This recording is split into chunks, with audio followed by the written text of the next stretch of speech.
Welcome back to the Breakthrough Blueprint, where we talk to entrepreneurs about how they became successful today. And I have with me my amazing friend, Jamie, and I'll hand it over to him to introduce himself. Hey guys, my name is Jamie and I am founder of St. J Marketing, a marketing agency that enables AI UGC content and ad content to run for ecom brands.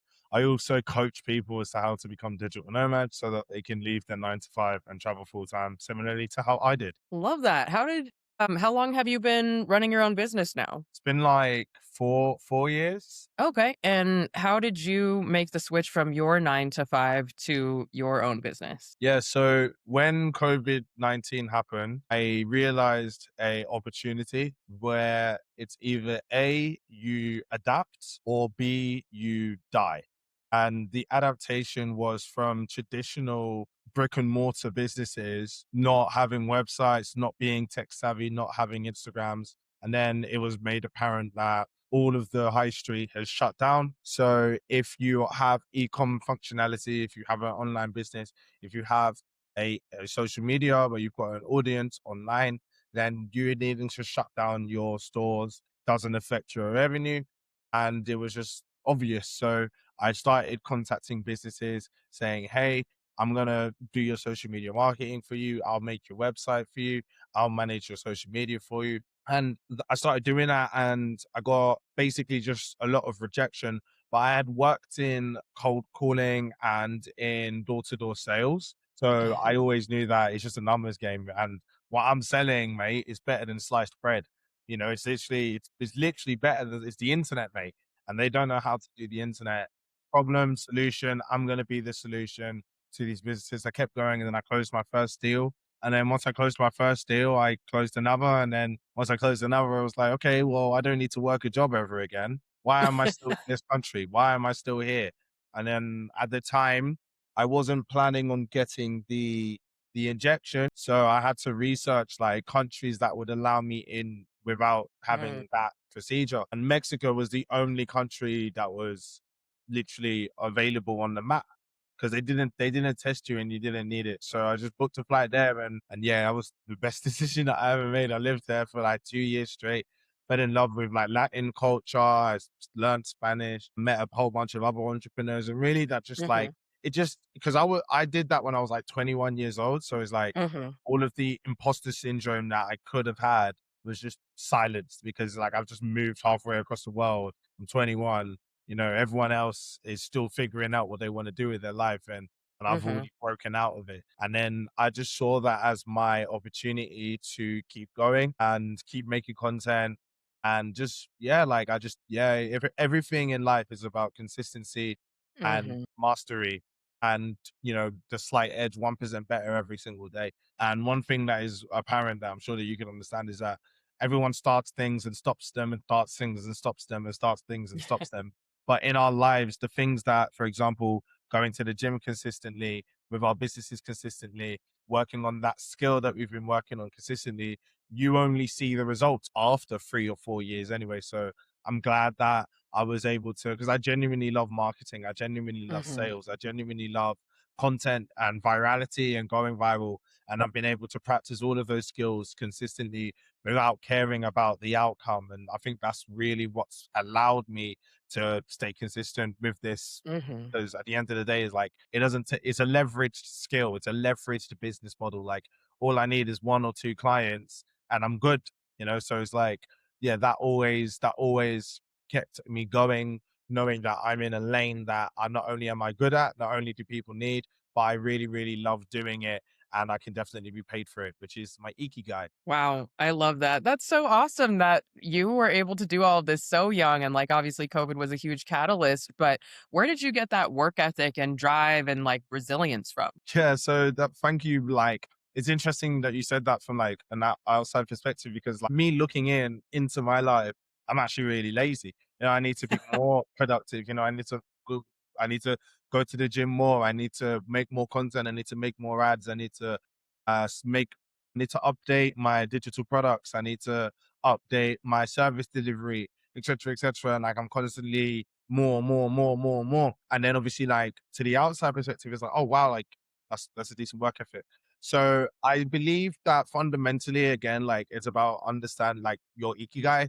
Like I'm genuinely passionate about marketing. Like for me, being able to make content, being able to help businesses, being able to consult with businesses, being the trusted advisor for marketing Mhm. and sales and consumer psychology and paid advertising and setting up the ad accounts and installing the pixels. You know, these are things that I've done them a quadrillion times at this point, but I would do it again for free. You know, I genuinely enjoy doing it. Obviously, not too much. Don't take the piss, but you know, like I enjoy doing it, and it's like that has really fueled me because obviously, like these things that they're tedious, they're boring. Setting up the ad account, if you're not familiar with it, like you can look at it and it's going to seem like an alien spaceship technology, and it can be intimidating. So Mhm. that's where I take a lot of joy, is because like I really really enjoy doing it. And obviously the barrier to entry is actually quite high because it is a little bit techy, just a little bit difficult, a little bit techy.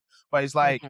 but because I enjoy doing it, I apply that to my service and that adds to my USP, you know, so I'm confident and I'm passionate on it. When I'm on a sales call with someone and they can feel my energy and my passion, and it speaks louder than the average competition who's just doing it to make money, or they're doing it and they outsource it to like a VA in a developing country, like etc. etc. Like these are like different things that over time I've noticed about the industry and the market, and it's allowed me to really, you know, like be consistent knowing that I have a USP and I really enjoy it and I'm really passionate about it. But really and truly, it comes down to just understanding like about the present moment and understanding that the present moment is all that there is, it's all that exists. Mhm. And when we enter into flow states, regardless of what it is, even if we're tying our shoelace and we can enter into a flow state tying our shoelace, then that's the most important thing that there is. And that's all that matters. It's just tying our shoelace in that moment. And taking that philosophy into every single other area of life is when I'm in the gym, when I'm curling, that this is all that matters. The strength, the strain on the muscles, this is all that matters. When I'm working with a client and I'm on a sales call and I'm working through it and I'm handling and I'm like trying to collect the payment and they're not collecting it, it's like, okay, well, I guess they're unqualified, just sitting through that. Okay, cool. What do I need to say next? How do I get off the call? Or maybe Mhm. I'm working with a client and their ad account got shut down, or maybe one of their ads got restricted, and it's tension, and it's like, oh, like what do we do now?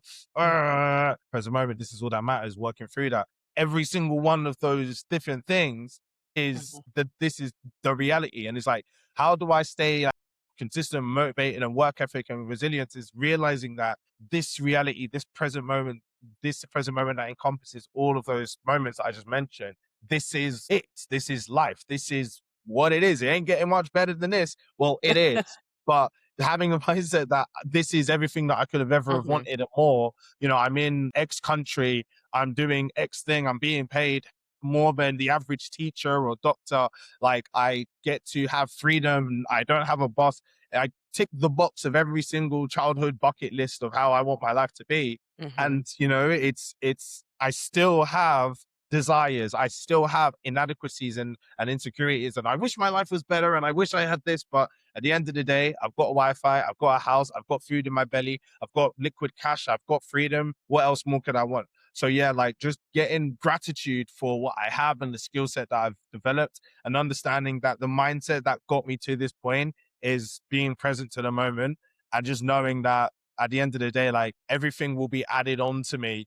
Everything will be added on to me so long as I stay present to the moment and I'm grateful, everything will be added onto me. Love that. I love that mindset and perspective, and it's very, like, wise. I feel like, we're just meeting right now, and I'm just sort of getting to know you, and I'm really excited to really dive deep into your story and your background, but, yeah, you just have, like, this amazing, very wise, forward thinking, like, even not wanting to get the COVID shot, that signals when you're 21, that signals, like, a lot of awareness about what you're putting into your body, about not trusting the government, maybe, like, even just starting there, like, I'm sort of impressed by that. I'm surprised that without we're even allowed to talk about this in regards to like the algorithm, whatever. But yeah, let's talk about it. So basically, think of it like this, yeah. So obviously, like with the files of the dude that owns the island, right? And those are all released, and it surprise, shock, horror.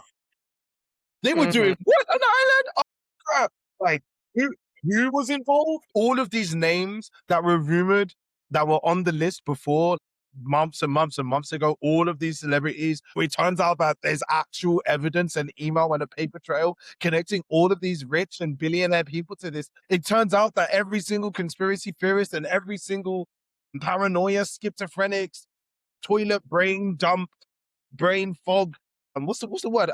Slot AI. It turns out that all of that stuff was true. Mhm. And not only that, but the vaccine that they made us all get, that they said, yo, either you get this vaccine or you lose your job. By the Mhm. way, PDFs made this vaccine, but don't think about that. Just inject this into your blood. Otherwise, you're gonna Mhm. lose your job. We don't know what it Mhm. is. Don't listen to what all of the conspiracies are saying. No, no, no, no, no, no, no. Inject this into your bloodstream and do as we say, and so that we can get to the next part of our plan and our agenda. Don't Mhm. look into it. No, no, don't believe what you're seeing on the internet. Be an ostrich. Just put your head in the Mhm. ground and take the shot. Take the shot. And then everybody took the shot, and you can still transmit it. You Mhm. can still transmit it. You can still catch it. So it's not Mhm. literally, it by definition, it's not a vaccine, but we're still going to call it a vaccine. We've just Mm. made quadrillions of dollars from because you've all done this. It's made no Mhm. difference. Oh, look, you had a 99% chance of surviving it anyway. Shit, it turns out that there's that we are that day that hey God is very. I'm very very passionate on it, yeah, and I've not actually had an opportunity to like talk about it. But you've Talk asked. about it. This is your time. Well, the fact that you've asked me this is like it's triggered all of that bottled up energy because I never got it. Because from day one, like I literally was just like, wait a second. So the average time to make a vaccine, I think is like 7 or 10 years or something like that. Mm. And they got it done in three. So the human trials, they skipped the human trials. The reason why they were able to get it so fast, they skipped the human trials. That means that we were the human trials. And Yeah. all of the data that they were collecting was live because it was us, because of the drastic scenario of CV-19. So then it was like, okay, so literally worst case scenario, let me just wait it out. Let me just wait it out to today where we're seeing, oh, do you know what? It might not have been a good idea to get this thing injected to you. Do you know what? After researching it and actually having enough time to test people, low key, it might be giving people strokes. So, Mhm. so don't get it anymore, right? Everyone that did get it, sorry, we're sorry. Lapse in judgment. Let's work on it. It turns out you don't. Everyone's forgotten about it. Remember, the biggest thing that's pissed me off way before the injection, yeah, before they even realized that they were dangerous, before the files were released, yeah, people, we moved on to Ukraine. We moved on. We moved on as a Mhm. society. Like, no one was talking about COVID, but literally, as soon as I remember summer happened, right? And then everyone was like released around the world. And then it was like, are we going to go back inside? Are we going to get locked down again? I don't know. I don't Mhm. know. Mhm. Shit, we just went to war in Ukraine. Fuck! That was it. Pretty much. I mean, it's just been one thing after another ever since then, as you can After imagine another, what it's been after like. another, after another, after another. And then now the files are out. It's like, for fuck's sake. For fuck's sake. Yeah. Well, I respect you for having that foresight before a lot of people did. Yeah, it's just kind of been a barrage of bad news and distractions. That's one of the reasons why I don't like being in the US, and I was there to visit my family, but I'm so glad I'm outside of it now. Yeah. Honestly, I'd rather But be in Mexico like now with everything oh going on. yeah. Yeah, than being in the US or being in the UK. Because that was my Mhm. plan initially. My the way that I saw it, right? I literally just thought, okay, cool. It was get the injection or you can't work this job. I saw it as okay, like I saw it as the mark of the beast, straight up. I just Mhm. saw it. You're not going to be able to buy or sell. You're not your passport's going to be connected to it. Your social security is going to be connected to it. Your Mhm. national insurance is going to be connected to it. Your vaccine passport, COVID pass on the thing, show your proof of vaccination in order to board this plane. So I just saw it as right, Mexico, their borders are open. I don't know how long it's going to be like this for. I don't know if the borders in the UK are going to close. I don't know Mhm. if the virus is going to get more dangerous. I don't know. I don't know. But worst case scenario is I can fly to Isla Mujeres and I can live there. I can eat mangoes off the trees and I can go to the beach every day. And that was my plan. Like Mhm. it was to literally just live on an island. And then Mhm. obviously, like ever since then, it was just like, wow, like it didn't get that extreme. It didn't get to that point, but I don't want to go back. I know that for sure. I don't want to go back. I Yeah, it's completely just hey, yeah. I mean, I've been watching your content and it looks like you're living the dream. You're in Brazil, you're eating acai every day, and it looks great. Can you talk more about what your experience has been like specifically in Brazil? Yeah, sure. So like Brazil is the best. I've been to a bunch of countries, right? Like Mhm. literally Thailand, Philippines, Bali, Mexico, Dominican Republic, Colombia. I've been to a bunch of countries. Brazil and Thailand are my favorite countries. Brazil takes the cake because of the culture. Like the Mm, cultural experience in Brazil, it's unlike any, right? When mhm. you actually go to a country and live there, the cultural experience that you're gonna get I believe is going to be like a reflection and a manifestation of you, right? Of our Yeah. personalities. You know, every culture, we're filtering it through the lens of like our perspective. And then we've also got like the media, but the media is like a small thin layer. And once we penetrate that layer, we experience like the reality of the place that the media will never be able to portray. They don't want to portray. Mhm. So it's Yeah. like, yeah, so it's like coming to Brazil has really, really like shocked me as so every Mm, single like stereotype about Brazil is pretty much like incorrect. You know what I'm saying? Like it's like every single thing that I thought about the people, about the mhm. culture, about what it would be like to live here, about the literal weather, about the literal like appearance of the beaches has been completely different. Like Mhm. and it's like the media paints Brazil as this like picture perfect, you know, everything's got this like yellowy, greeny, like color graded lot on it. There's constantly like music, like, like funk music, and it's like everyone's playing soccer, right? And it's like everyone is like singing and dancing in the streets, and for the Pharrell Williams "Beautiful" is constantly playing in the background, right? But it's like coming here is like there's real hardships, there's real inequality, there's Yeah. real like, you know, nuances of living here. Like, for example, you need to have a CPF in order to order food, to do laundry at most places, to apply for most things, to, Mm, you know, to fill out most forms. You need a CPF. A CPF is basically like only Brazilians get it. If you're a tourist, you don't have one. You can apply for one relatively simple, but you need one. And then also on top of that, is the crime rate. So the crime rate is different for different types of target audiences. For me, I've not experienced any crime. I've not even seen it. I've not, and that's been for every single one of the countries that I've been to. mm, You know, like nothing has ever happened to me, thank God.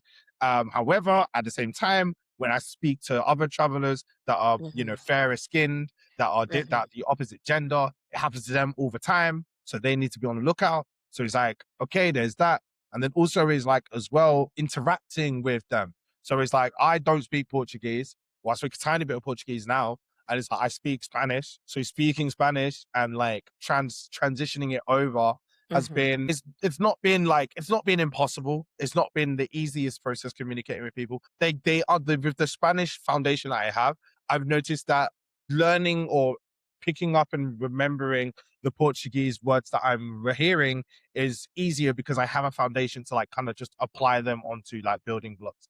Like with because I feel like the sentence structure of Spanish and Portuguese is similar, and they'll have mhm, like similar sounds in there but all of the words are spelt differently and different, right? Cool. So there's been that. But all in all, like it's been a truly amazing experience because the social life here is so, so high. So like everywhere when like the earth is a living organism, right? The earth is alive, like Mother Nature is alive. And then every single like if you think of like the chakra points of the human body, we've got the chakra points of earth as well. So like the chakra point of Brazil is like I don't know what it is or what color it is or what frequency it is, but it's very, very strong and potent, and it feels like playful, like nothing matters. Like mm, everything is just oh vacation vibes. Oh, let's done. Let's go to the beach. Let's like go to work. I'm gonna be late. Who cares? Everybody's late. Brazilian karaoke, like that's beach vibes, and it's like it's sick, and it's like and it molds you. It's so strong, like and you come here and you become better. You mhm, become different. Like it adds like a flavor to you. You know, it's like because when I was in Bali, I became better in the sense that I leveled up with my fitness and my discipline and my desire to mhm, take my business to mhm, the next level. When I went to Mexico, I leveled up with like my confidence and like my spirituality and my Mhm. ability to communicate with people, and my and nothing can phase me and nothing can scare me. And then when I went to Thailand, it like made me like appreciate other people and appreciate like other people cut on cut and like respecting other people. And then coming to Brazil is like made me like enjoyment. I don't know how to explain it. Like dopamine, Mm. like really making me like enjoying life and enjoying the present moment and Mhm. enjoying the nature of being present for the moment. And Brazil is, yeah, but words can't describe it. Like I'm trying to conjugate sentences as to my experience in Brazil. Carnival has literally just happened, and I'm still recovering from it. Like it's yeah, like it's a lot. Like it's I'm genuinely trying to articulate what Mhm. it's still like, and I'm struggling. Like I'm like I can't. You know what I'm saying? I love it. It's definitely got a vibrancy and an energy and just passion and soul. I love that. So, do you plan on being there for a while? Yeah, I plan on staying in Brazil. So legally, I have to leave at the end of April for my because my Okay. visa runs out. But I do want to apply for the digital nomad visa. Mhm. That gives you 1 year. So it's like, yeah, I might as well do that. But it's like, do you know what it is with me? Like, as again, like it's like doing all this stuff, like applying for visas, and you gotta decide, you gotta decide, you want to stay here forever. I was like, oh, I want to go back to Thailand first. And then after Thailand, I want to go back to the UK. I want to see my family again. And then after that, I want Mm. to go to America. I want to, you know what I'm saying? And then after that, I might as well just wait a year and come back because then my tourist visa resets, because like that's really what I've been doing like for the last Mhm. 4 years. It's just visa hopping. Love that. Yeah, I completely understand. Well, to go back a little bit, I know that you said you got your start in door-to-door sales, and I'm sure you learned the fundamentals of sales and marketing, but how did you become an ads expert and then learn about AI? Yeah, cool. So like I started off with the sales, right? Really and truly, I just saw it as if I can sell gas and electric packages door to door, then I could Mhm. sell a house and I could sell a car and I could sell a Mhm. spaceship and I could sell anything, right? Because it's all the same psychology. You can sell a pen, you can sell a notebook, sell whatever. So then I had that foundation. And then with the social media side is that I remember I was in university and so my friend went to a lecture and it wasn't my lecture. And I wanted to meet with my friend afterwards. So he was like, "Right, outside, I'll be out in 45 minutes." I was like, "Well, let me just go inside with you." And we just went in. There was no security. So we just went in. So now I'm in my friend's lecture. So I'm just sitting there chilling. Yeah. Cool, cool, cool. I was studying business, entrepreneurship, and innovation. He was studying business and marketing. Our degrees Mhm. were like slightly different, right? We had a little bit of crossover for the lectures, but he was in the more marketing side. So I didn't even know what marketing was at this point. Like, I had never even heard of the term. So I'm sitting in the lecture now, and basically the long and short of the lecture was social media has billions of data points of all of its Mhm. users, and these data points can be used to make decisions that advertisers can leverage so that they can sell more stuff. And this data is called big data. Is this in this whole entire thing? All of this Mhm. data is called big data, and in selling the data, packaging the data, leveraging the data, using the data is big data. Think about it, use it is important. And that was it. And then afterwards, my jaw was just like, wait, so you need to tell me that this social media that I literally have been using from the age of 10 years old to the age of 19 is quadrillions or billions of dollars of Mhm. potential just sitting in these platforms. And none of these businesses know how to use it. None of these businesses, they don't even want to use it because they're not tech savvy and they don't understand social media. And it was just like, this is brilliant. This is like, I like this. I like big data. Tell me. And then like, I was like, and then after that, the Meta or Instagram, I saw YouTube ads for like Ty Lopez. Like I was seeing YouTubers for Ty Lopez, and then like over time, it was like Ty Lopez. That's the beginning. Then it was like Grant Cardone. Then it was like Bidiki. Mhm. And then I started clicking on them and like looking at the funnels, and then they just kept targeting me. And then Mhm. I bought Sam Ovens's consulting accelerator course, and I spent all of my student finance on it. In the UK, you get student finance. So at the time, I got the maximum finance. So it was like Mhm. 2,000. You get it basically. I don't know how the frequency was. I can't remember. I think it's like every term. But imagine Mhm. term starts and you get deposited £2,000 straight to your account, and that is supposed to go to like paying rent and paying for your food and paying for your books and your pens and your pencils and everything, right? And it was supposed to last me for 3 months, right?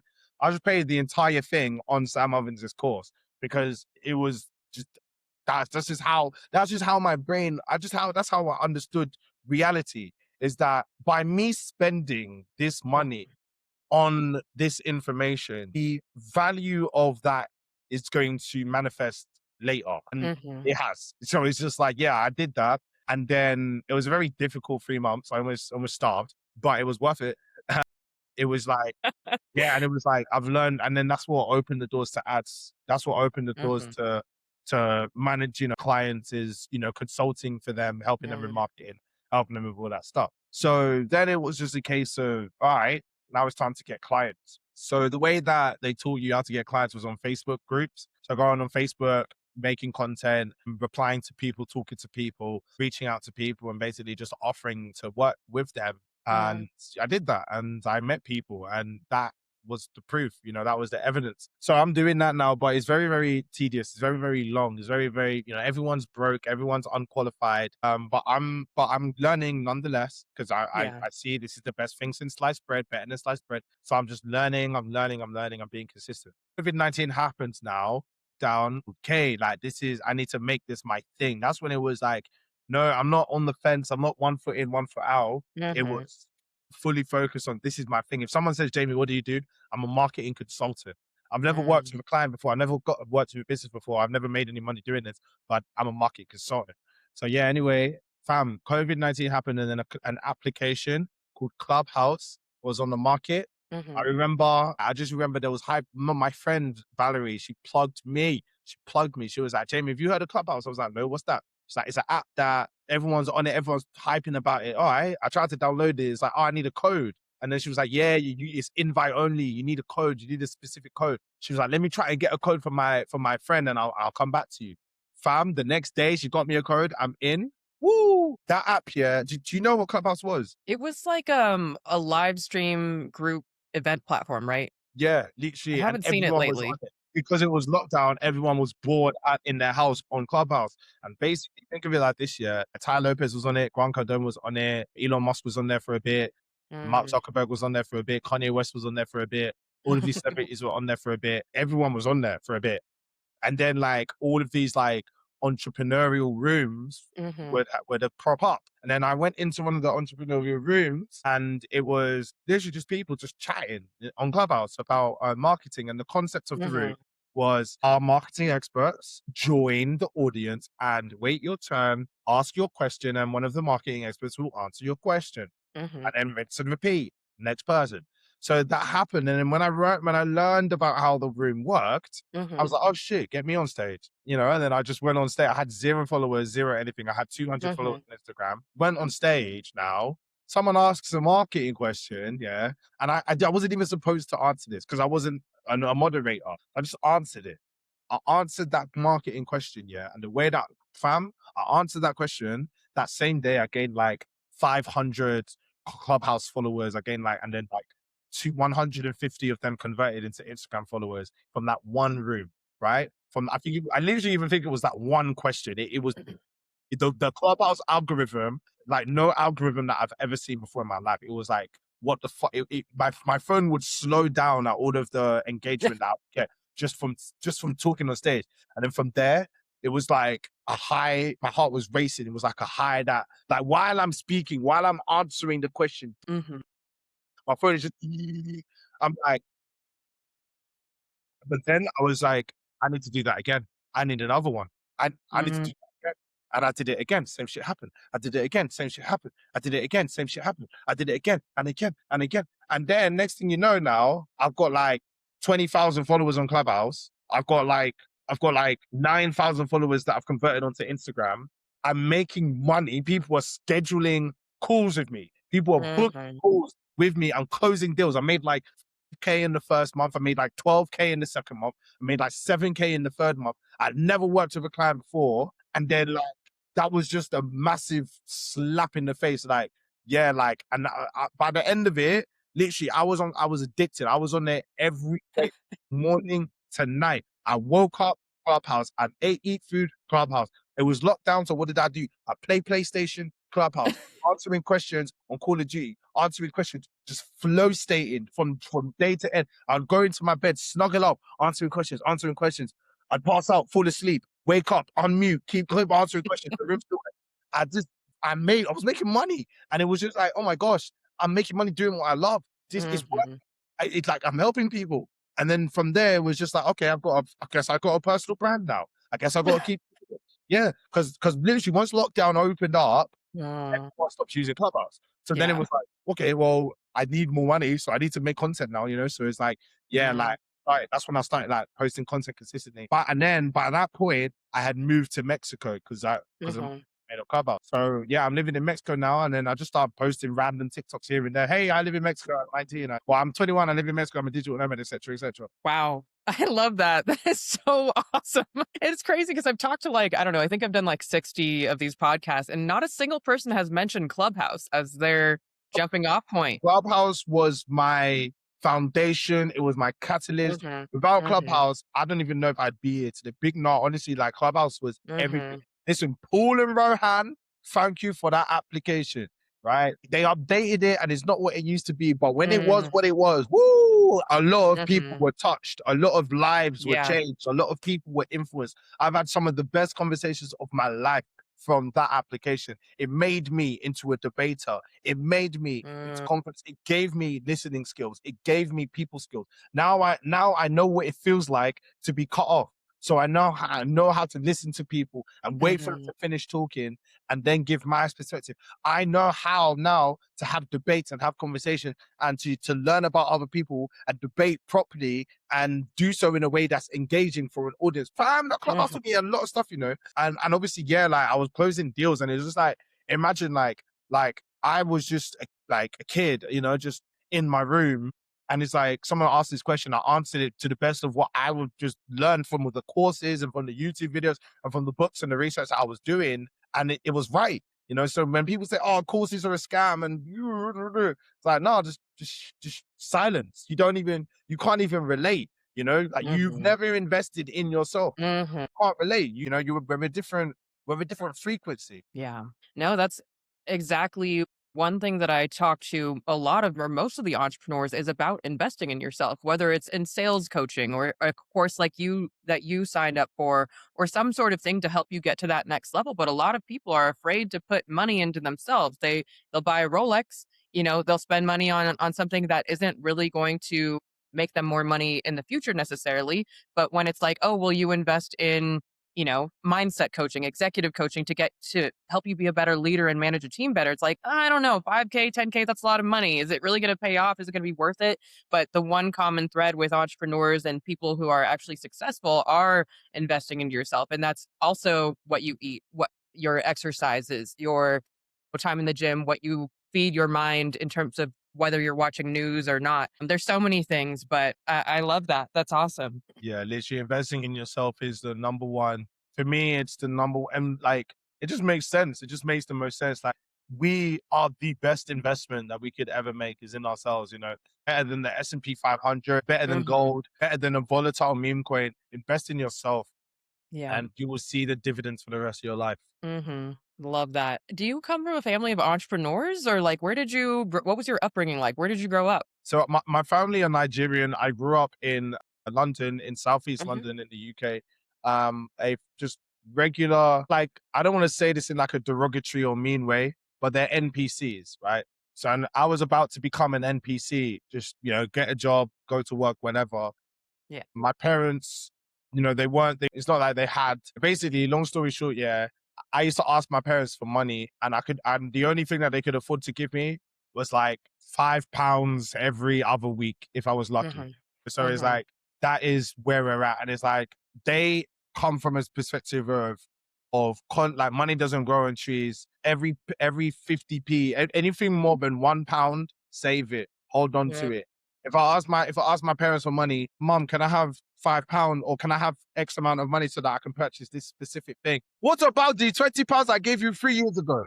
Huh? What about that £7.90 that I gave you 2 weeks ago? What happened to that? Use that. I spent it. I needed to. Oh, it's gone then. You get so it's like, yeah, it's literally just like, damn, like, I guess they're right. Maybe I should save more money. Maybe I shouldn't be spending on what I want. Maybe I do need to be more, maybe I do need to not invest in things. Maybe I do need to hold on. Mm. Scarcity, scarcity, scarcity, Mhm. scarcity, scarcity, scarcity. That's really what it's like living in the UK. is Mm, expensive, cost of living, inflation, that you get paid from your job one time, and that one time needs to last you 30 days. It doesn't mm, last you 30 days, it lasts you 27, 26, 25 days. So you're always constantly broke.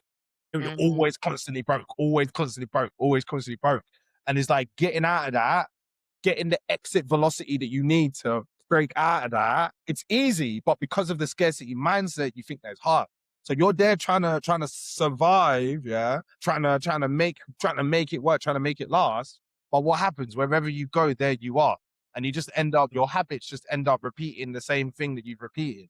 So in order to break that momentum, you got to do some new shit. You got to invest in yourself. You got to take a risk.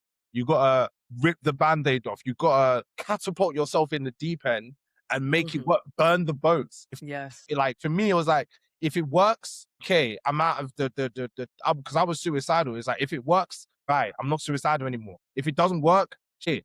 So it's got to work. So it's like yeah, and it's just like yeah, coming from that background, this was like it's so boring. Living in the UK is genuinely like when I call my mom and I call my parents and I call my friends and family, well, specifically my mom, right?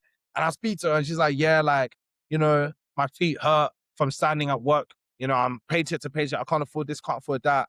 And it's like, she hasn't even touched grass. She physically hasn't been in nature since she went on vacation to Greece. And that was months ago. Mhm, My parents, and they were in a position of like, oh, like, you gotta hustle and like, oh yeah, and it's like mhm, stuck in the UK, and it's like I feel so bad because it's like just sell something, learn a high ticket skill, like make money mhm, online, get out of the country that you're in, get out, like, and I do feel bad because it's like, everyone is just at their end of the rope. It just feels like they're at the end of the rope. They ain't got no better choice other than to go to work and be paycheck to paycheck. And that's really why I make my message I'm so passionate about my message because I just want to help people realize how easy it is and how much the living they have left to do after they break out of the matrix. mhm. I completely understand, and I was just talking to this to a fr I talk to people a lot on my podcast, especially children of immigrants, because 'cause I'm an immigrant, my parents were born in Korea, and they also had a scarcity mindset, and it took me a long time to break out of that fear-based motivation of, "Well, if you don't study and go to college and be the best, then you're gonna be poor," and, just all of this reinforcement that was very negative, and I didn't realize until later when I started traveling, meeting new people, and learning new ideas that that is not the best way to motivate someone or to think about, building wealth. But when you have that abundance mindset of like, okay, let me help this person just because it feels good to help someone and they can learn this skill and I'm sure it'll come back to me instead of trying to gatekeep and hold on to information and act like, it's a huge deal to just be nice and help somebody out.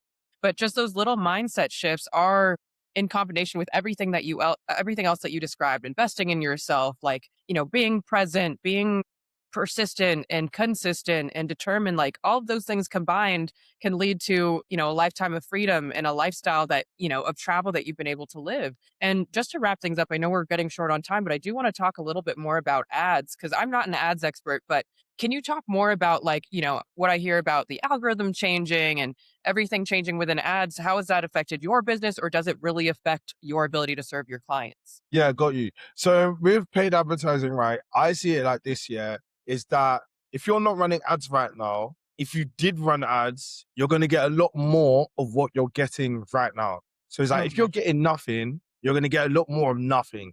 If you're getting something, you're going to get a lot more of something. And if you're getting a lot with no ads, that's like pouring gasoline over an already lit fire. It's just going to whoosh. mhm, Advertising is a catalyst of whatever is occurring right now.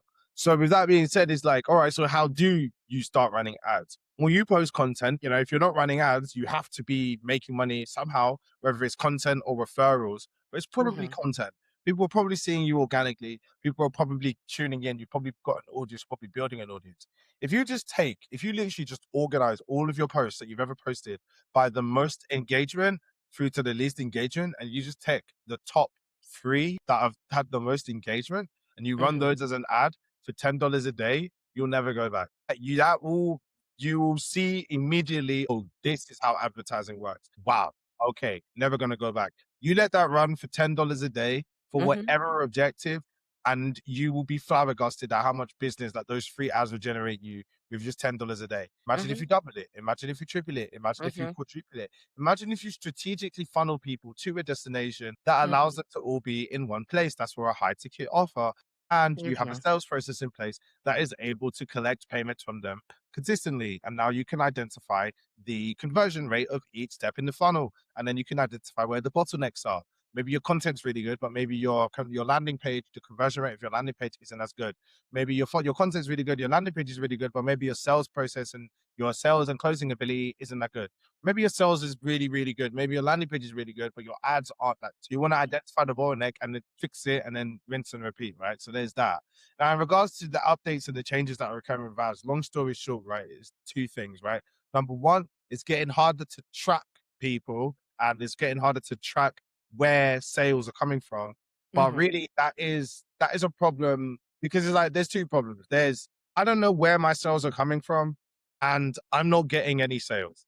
Mhm. Which problem would you rather have? I know which one I'd rather so it's like, wait, that's a problem that is more a secondary problem that can be solved by investing in third-party tracking, UTM parameters, etc., etc. But that's some really advanced stuff. And if you're at that stage, is a good stage to be at. That's what I'm going to say. And then the next problem is because of the change of an Andromeda, it now means that when we do advertise, we now need to advertise taking into consideration that the old way of targeting has changed in favor of the new way of targeting, which does make more sense and is more efficient and effective at finding the right people. So let's say, for example, let's say that I'm running ads for a client that sells wedding dresses.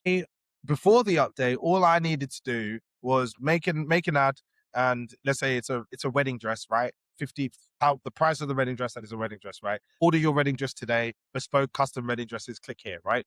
And then what I would do to target that correctly is in the interest targeting, I target women who are interested in housewives of this, interested in this. Maybe they're interested in baby related stuff. They're interested in home related stuff. They're interested in maybe getting married, in marriage. They're interested in family, relationships. I'd select those individual interests, right? And then I'd run that and it'd be like based on those interests, it would send people to the ad creative. They look at it, they Mhm. click on it, etc., etc. Now I don't need to do the interest bit because it's better to not select any interests, Mhm. right? Why? Because based solely on the creative, whether it's image or video, that's gonna do the targeting. Because now, if I have a wedding dress and it's like custom bespoke wedding dresses, get your wedding dress here, the AI is going to look at the image and see dress, wedding, women, and it's going to target those based upon that. But mainly, it's going to show it to similarly to how like the organic algorithms work on like TikTok, Instagram, YouTube. It will show it to a small sample size of people, and then based on how they interact with it, will determine not only the next type of people it shows it to, but also how big the audience is. So Mhm. it's like if it shows it to a group of people, so let's say it scans the creative and it sees dress, wedding, women, and it shows it to women, but because the creative isn't good, the women that it's showing it to are kind of scrolling past it, then that's a bad ad, right? It's not going to know who to target it to, and it's not going to really want to target. It's not going to want to target it, so the CPM is going to significantly increase, and it's not a good creative. But if I create a creative where it's like, if you're a woman who is sick and tired of cutting corners for trying to prepare for their wedding and you're stressed out and you want to have a wedding dress that is beautifully matched, fit to Mhm. your perfect moment so that you can have the perfect event, perfect for you. Look at this wedding dress, look at these happy customers, and look at this amazing content that's going to hold your attention and engage you. And I know that you love and you're going to engage with this and you're going to like it, you're going to share it, and you're going to tag your friends, right? Mhm. Now it's got engagement. The creative is doing the heavy lifting. Whoever is engaging in that, the algorithm, because of Andromeda, is now like, yo, like we can see who's commenting, who's liking, who's watching this to the end, Mhm. based on the fact that the creative literally says, if you're a woman who's trying to have a wedding, who's trying to do this. So everyone that's interacting with it, I can be safe to assume that if I send it to more people like that, it's going to perform well. And then again, as well, we can go a step deeper. So that's going to be one ad creative and then another creative, right? Instead of targeting different audiences, you target different creatives that speak to different audiences. So that creative is going to be doing that. And then another creative could be like, if you're a plus size woman who's trying to find the best dress and you need plus size accommodations, then our plus size dresses are da, da, da, da. It's still the same dress wedding woman, whereby with the old targeting method, you may have would have struggled to target plus size because it's not even a category. You can't select fat or plus size, you know, as an option on Facebook. So with the Andromeda, it allows you to do Mhm. that because now by using a plus size influencer, by using plus size terminology, Mhm. by having a plus size dress, you can now target plus size women. And not only, but the vast majority of the people interacting with that content are going to be plus size. You know, Mhm. take it a step further. You can say, do you need ultra luxury, tailor made, handmade, instant next day delivery with beautifully 10 out of 10 Arabian stitching, right? That hasn't mentioned anything about wealth or affluence. But the only people engaging in that are going to be people that are wealthy and affluent, etc., etc., etc. You know, you can really Mhm. start to like get creative with it's all about the content. So like with the content, so your vibe attracts your tribe. So for me, Mhm. because I'm the face of my brand, people that are similar to me, people that had similar situations and upbringings and backgrounds and look similar to me interact with my ads. If I Mhm. hire a different influencer that looks different, speaks different from a different background, then they would target a different audience. And Yeah. that is the Andromeda update. That and then experimenting with that and testing that different models that say different messages. So for example, if you want to quit your job, click on the link below and I'll show you how to make money while traveling. Or slash, if you want to transition, if you earn more than 150K a year, but you realize that you're depressed and you want to travel, click on here and learn this how to get your skill. Slash, or if you are someone who doesn't want to be told what to do and you've tried all these other business models to be an entrepreneur but nothing works, you want to become a digital nomad and you want to travel, click here. Those are three different target audiences, the exact same offer, exact same niche, exact same content, but slightly different wording. You know, and that's the level of granularity that you'd have to get down to test using the Andromeda update. Got you. Got you. Well, I wish we had more time. We'll definitely have to do this again. Thank you so much for joining me. Yeah, no problem now. And for everyone else, please tune into the next episode of the Breakthrough Blueprint.